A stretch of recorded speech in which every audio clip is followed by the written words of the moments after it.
Government exams కోసం తక్కువ ఖర్చులోనే maths, aptitude, reasoning వంటి కోర్సులు నేర్చుకోవడానికి ఇప్పుడే కాల్ చేయండి.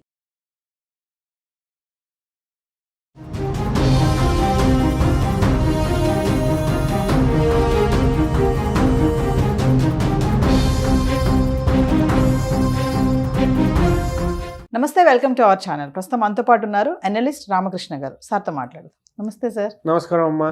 సార్, ట్రంప్ బాధ్యతలు చేపట్టాక చాలా మార్పులు వస్తున్నాయి. ఆల్రెడీ ఎన్నికైనప్పటి నుంచే కొన్ని రెస్ట్రిక్షన్స్తో రావడం అయితే మనం చూసాం. మరి ఇప్పుడు బాధ్యతలు చేపట్టాక H1B visa, birth right, citizenship, మరి ఇవన్నీ కొంచెం టెన్షన్గానే ఉన్నాయి. అంటే మన వాళ్ళు అక్కడికి ఇప్పుడు వెళ్ళొచ్చా, అక్కడ ఉన్న వాళ్ళ సంగతి ఏంటి, వెళ్ళే వాళ్ళ సంగతి ఏంటి, వెళ్ళాలనుకున్న వాళ్ళ సంగతి ఏంటి, ఒక్కసారి వీటన్నిటి గురించి. అయితే ఎంతకాలం ఏమవుతుంది అని స్పెక్యులేషన్స్, ఊహాగానాలు అవన్నీ అంటే వాటన్నిటికి తెరబడింది. సంతోషం. రాగానే ఇదేదో సినిమా ఇంట్రడక్షన్లో హీరో వస్తాడు చూడండి, వచ్చిన వెంటనే దడ దడ దడ ఇంట్రడక్షన్ ఫైట్ ఎలా ఉంటుందో ట్రంప్ 2.2 ఆల్మోస్ట్ అలాగే ఉంది. ఎగ్జిక్యూటివ్ ఆర్డర్స్ పైన అసలు ఒకసారి దడ దడ దడ మీరు ఆ వీడియో కానీ చూసారంటే వాడు వచ్చి చెప్తాడు, ఇదిగో ఇదిగో ఇది ఇలా ఉంది అంటే అంతే కదా, అసలు ఇది ఎందుకు ఉంది, ఇప్పుడు పోయింది, వెళ్ళిపో అని చెప్పేసి ఆయన చాలా అంటే చెప్పే కదా సినిమా ఇంట్రడక్షన్ ఫైట్ ఎలా ఉంటుందో అలాగే ఎగ్జాక్ట్లీ అయింది. పొలిటికల్ ఇంట్రడక్షన్ ఫైట్ అనమాట ఇది. ఆయన చాలా క్లియర్ ఉన్నారు, నేనేమనుకుంటున్నాను అవన్నీ నేను చేస్తున్నాను లేదా చేసి చూపిస్తున్నాను అన్నట్టుగా ఆయన స్టార్ట్ చేశారు. ఇందులో భాగంగా అదేదో అంటారు చూడండి, హీరో విలన్ కొట్టుకుని మధ్యలో కమెడియన్ చంపేసినట్టుగా ఆయన ఇచ్చిన ఎగ్జిక్యూటివ్ ఆర్డర్ అంతకుముందంతా ఆయన చెప్పింది ఏంటి, ఇల్లీగల్ ఏలియన్స్, ఎవరైతే అక్రమంగా ఈ దేశంలోకి వచ్చారో వాళ్ళని వెళ్ళగొడతాను, వాళ్ళ పిల్లలకి బర్త్ రైట్స్ అని చెప్పి ఇవ్వను అని అప్పటి నుంచో చెబుతున్నారు. సడన్గా ఎగ్జిక్యూటివ్ ఆర్డర్కి వచ్చేసరికి దాని ఇవి మారిపోయాయి, టర్మ్స్ ఆఫ్ రెఫరెన్స్. ఆయన ఏమంటాడు, ఇప్పుడు ఇద్దరిలో ఎవరో ఒకళ్ళు సిటిజన్ అవ్వాలి, ఇది మన తల్లిదండ్రులు ఎవరో ఒకళ్ళు సిటిజన్ అవ్వాలి, లేదా గ్రీన్ కార్డ్ హోల్డర్ అవ్వాలి, లేకపోతే బేసిక్గా అక్కడ వీసాదారులుగా ఉంటారు, వాళ్ళ పిల్లలు అలా ఉంటారు. They are still aliens only. అంటే మన ఏలియన్స్ అంటే ఆ సినిమాలో కాదు, బేసిక్గా వాళ్ళ టర్మ్ వాడతారు అనమాట. అంటే ఈ దేశపు నాగరికులు కాదు, పౌరులు కాదు, కాబట్టి వాళ్ళకి ఒక సిటిజన్కు ఉండే రైట్స్ ఇవి ఉండవని అర్థం. కాబట్టి ఇది మనం అర్థం చేసుకోవాల్సింది. ఇది చాలా పెద్ద షాక్ అనుకోవచ్చు. ఎందుకంటే కొన్ని లక్షల మంది గ్రీన్ కార్డ్ లైన్లో ఉన్నారు. సో మరి వీళ్ళందరి పరిస్థితి ఏంటి? ఎందుకంటే ఇప్పుడు ఇది చేసిన వాడు గ్రీన్ కార్డ్ ఇంకా కష్టతరం చేయడం అయితే నమ్మకం లేదు కదా, చెప్పలేము దాని మీద ఏం ఆర్డర్స్ వస్తాయో అది. సో అందువల్ల అదొక చాలా పెద్ద డైలమా ఉంది. రెండోది, బర్త్ రైట్ సిటిజన్షిప్ ఏదైతే ఉందో దాన్ని కరెక్ట్గా మనం చూసామంటే February 20వ తారీఖు నుంచి అమల్లోకి వస్తుందని చెప్పాడు. అయితే ఈ లోపల చాలామంది చెప్పింది ఏంటంటే ఇది జరిగే ఛాన్స్ లేదు, చాలామంది ఆల్రెడీ కేసులు వేసేసారు సుప్రీంకోర్టులో, ఇది అన్కాన్స్టిట్యూషనల్. సో ఇప్పుడు మనం ఒక్కొక్కటి మాట్లాడుకుందాం, అంటే ఆ రూట్లు మాట్లాడుకుంటున్నాం. ఏం జరగబోతుందంటే నేను కాలజ్ఞానం తెలిసిన పోతులూరు వీరబ్రహ్మేంద్ర స్వామిని కాదు కాబట్టి చెప్పలేను, కానీ రూట్స్ ఎలా ఉన్నాయని చెప్తాం. ఫస్ట్ ఒకటి, వీళ్ళు సుప్రీంకోర్టుకు వెళ్ళారు. సుప్రీంకోర్టుకి వెళ్తే అక్కడ 9 మంది జస్టిసెస్ ఉన్నారు, న్యాయమూర్తులు. అయితే అక్కడ న్యాయమూర్తుల్ని ఒక్కొక్క పార్టీ నియమిస్తుంది.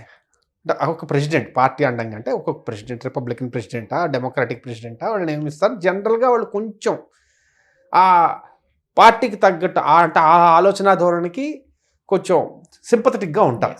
ఏదో మొత్తం అంతా ఏదో సినిమాలో చూపించినట్టు అలా అని కాదు, వారు ఆ ఆలోచన ధోరణికి వాళ్ళు కొంచెం సింపథెటిక్గా ఉంటారు. ఆ రకంగా చూసుకుంటే ఇప్పుడు ఉన్న 9 మందిలో 6 రిపబ్లికన్ జడ్జెస్. ఓకేనండి, న్యాయమూర్తులు 9లో 6 రిపబ్లికన్ లీనింగ్, 3 డెమోక్రట్ లీనింగ్.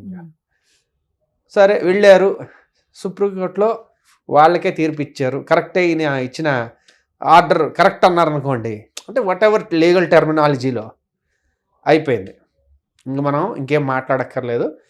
చాలామంది పెట్టే బేడ సర్దుకుని ఇంక వెనక్కి వచ్చేయాల్సి ఉంటుంది. లేదు వాళ్ళు ఇది కాదు చెల్లదు, ఇది ఓన్లీ ఇల్లీగల్ ఏలియన్స్కి మాత్రమే చెల్లుతుంది, వీళ్ళకి కాదు అన్నారనుకోండి, అప్పుడు దాన్ని ఆల్టర్నేటివ్గా వాళ్ళు ఏం చేస్తారంటే మనం ఎదురు చూడాలి. ఎందుకంటే ఇదంతా ఒక స్టెప్ బై స్టెప్ నడుస్తోంది. ఇప్పుడు ఆయన చెప్పాడు, పులి మీద పుట్టలాగా సడన్గా ఇది కొత్తగా వచ్చింది, వచ్చిన దాన్ని ఇది మనం ముందు హ్యాండిల్ చేయాలి. ఇది అక్కడికి వెళ్ళిన తర్వాత వాళ్ళు చెప్పిన దాన్ని బట్టి మళ్ళీ వీళ్ళు నెక్స్ట్ ఇంకేం చేస్తారంటే చూడాలి. సో ఇది ఫస్ట్ ఒకటి లీగల్ రూట్లో ఎస్ అయితే ఒకటి, నో అయితే ఒకటి. సరే లీగల్లో రిజెక్ట్ చేశారు, అప్పుడు ఏం చేయాల్సి ఉంటుంది? ఈయన కాన్స్టిట్యూషన్ మార్చాల్సి ఉంటుంది. అంత ఈజీ ఏం కాదు. 2 హౌసుల్లోనూ 2/3 మెజారిటీ రావాలి. తర్వాత మొత్తం స్టేట్స్ అన్నిటి నుంచి ఆల్మోస్ట్ 4/5 ఆఫ్ ది స్టేట్స్ నుంచి మనకి ఇది రాటిఫికేషన్ రావాలి, which is like next impossible. The current political climate అసలు అది అయ్యే అవకాశం అసలు లేదు. సో అసంభవం అనొచ్చు. కాబట్టి అదైతే లేదు ఇంకా. సో ఏమైనా చేస్తే విత్ ఇన్ ది లీగల్ బౌండరీస్లో ఏమైనా మళ్ళీ చిన్న మార్పులు చేయొచ్చు. అది ఏదో ఉంది, when you can't convince confuse అని ఒకటి ఉంది. అలాగా ఇప్పుడు ఆయన వీళ్ళందరినీ అవుట్ రైట్గా క్యాన్సిల్ చేయకపోతే ఇంకేమైనా డీలే టాక్టిక్స్ ఏమైనా వాడడం వల్ల ఇప్పుడు అది వాళ్ళ చేతిలోనే ఉంది కదా. ఇప్పుడు నేను దాన్ని ఏమంటారు, సిటిజన్షిప్స్ ఇచ్చేసాను, కానీ ఇలాంటి సిటిజన్స్కి ఇలా ఉంటుంది, మా సిటిజన్స్ ఇంకోలా ఉంటుందని ఇంకేమో తీసుకురావచ్చు. వాళ్ళు ఏవో బోల్డ్ ఉంటాయి వెరైటీస్. సో కాబట్టి ఎగ్జిక్యూటివ్ ఆర్డర్ ఏదైతే ఉందో దాని తాలూకు ఇంపాక్ట్ అనేది మనం మళ్ళీ వెయిట్ చేయాలి నెక్స్ట్ స్టెప్ కోసం. ప్రస్తుతానికైతే it's like very very dicey situation. చాలా కొంచెం అనిశ్చితత చాలా ఎక్కువ ఉంది. అందున ఆ దేశంలో అక్కడ స్థిరపడాలని అనుకున్న వాళ్ళందరికీ ఇది నిజంగానే చాలా పెద్ద శరాఘాతం. జెండర్స్ కూడా రెండే ఉండాలి, మెన్ ఆర్ ఉమెన్ అంటున్నారు. అంటే అది ఒక విచిత్రమైన పరిస్థితి. ప్రీవియస్ డెమోక్రాట్స్ ఏమైందంటే చాలా విచిత్రమైన పరిస్థితికి వెళ్ళారు. వాళ్ళు ఏం చేశారంటే వాళ్ళ పొలిటికల్ ఐడియాలజీ నుంచి వాళ్ళే ఇంకా ఎక్స్ట్రీమ్కి వెళ్ళడం మొదలుపెట్టారు. ఆ ఎక్స్ట్రీమ్కి వెళ్ళడంతో ఏంటంటే చాలామంది విత్ ఇన్ డెమోక్రాట్స్ ఓన్లీ వాళ్ళు అసలు అయ్యే బాబు వీళ్ళేంటారా బాబు ఇలా మాట్లాడుతున్నారు, ఇలా ప్రవర్తిస్తున్నారు, ఈ వైపరీత్యాలు మేము తట్టుకోలేమని చెప్పి ఇండిపెండెంట్గా కానీ రిపబ్లికన్గా మారిన వాళ్ళు చాలామంది ఉన్నారు. కాబట్టి ఇది కూడా అందులో ఒక భాగం అనమాట. సార్, ట్రంప్ తీసుకునే నిర్ణయాలతో అంటే మన ఇండియన్స్కి వచ్చేటువంటి లాభాలు ఏంటి, నష్టాలు ఏంటంటే ఒక్క మాటలో ఏం చెప్తారు? అలాగే చెప్పడానికి లేదు. ఎందుకయ్యా అంటే లాభాలు చెప్దామంటే ఆయన ఎప్పుడు ఇండియన్స్ అనే దృష్టితో చూడ్డు, మనం అది గమనించాలి. ఆయన చేసిన దానివల్ల ఇండియన్స్కి ఏంటనేది మనం ఆలోచించుకుంటాం, కానీ ఆయన ఇండియన్స్ అనే ఉద్దేశంతో చూడ్డు. ఆయనకి కావాల్సింది America's supremacy over the world, ఆధిపత్యాన్ని ఎలాగ మెయింటైన్ చేయాలన్నది ఆయన ఆలోచన. అంతే తప్పించి ఇండియన్స్ ఏంటి, చైనీస్ ఏంటి అంటే ఆయనకు ఉన్నాయి. ప్రతి దేశం మీద ఆయనకు కొన్ని నిర్దిష్టమైన అభిప్రాయాలు ఉన్నాయి. ఆ అభిప్రాయాల పరంగా వాళ్ళతో ప్రవర్తిస్తాడు.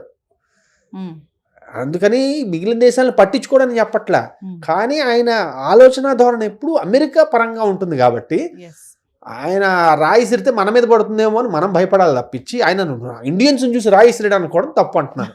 ఈ బర్త్ రైట్ సిటిజన్షిప్ తీసేయడం అనేది పెద్ద ఎఫెక్టే కదా సార్? మేజర్లీ చూసుకుంటే ఇది ఒక రకమైన స్కామ్ లాగా కూడా ఇంతకుముందు ఒకసారి అనుకున్నాం. ఒక పెద్ద స్కామ్ లాగా కూడా ఈ బర్త్ టూరిజం అని చెప్పేసి ఒకటి నడిపించారు, చెప్పినట్టున్నా ఇంతకుముందు ఒకసారి అక్కడికి వెళ్ళి కనడం. సో దానికోసం స్పెషల్గా ఇవి ఉంటాయి అన్నమాట ఏజెన్సీలు. సో మేజర్లీ మెక్సికన్స్, ఇండియన్స్ వీటిని బాగా వాడుకున్నారు. సో అందువల్ల ఇది ఇంకొకటి ఏంటంటే ఈ సిటిజన్షిప్ రావడం ఏంటి అంటే అదొక ప్రెస్టీజ్ పాయింట్ కూడా అన్నమాట. చాలా మంది ఆ ప్రెస్టీజ్ కోసం వెళ్తూ ఉంటారు. ఏదో వాళ్ళు ఉండేది ఇండియాలోనే ఉంటారు, అంతా చేస్తుంటారు, కానీ మా అబ్బాయి అమెరికన్ సిటిజన్ తెలుసా అని చెప్పుకోవడానికి అదొక ఫీలింగ్, ప్రెస్టీజ్. అంతే. Thank you sir. ఓకేనమ్మా.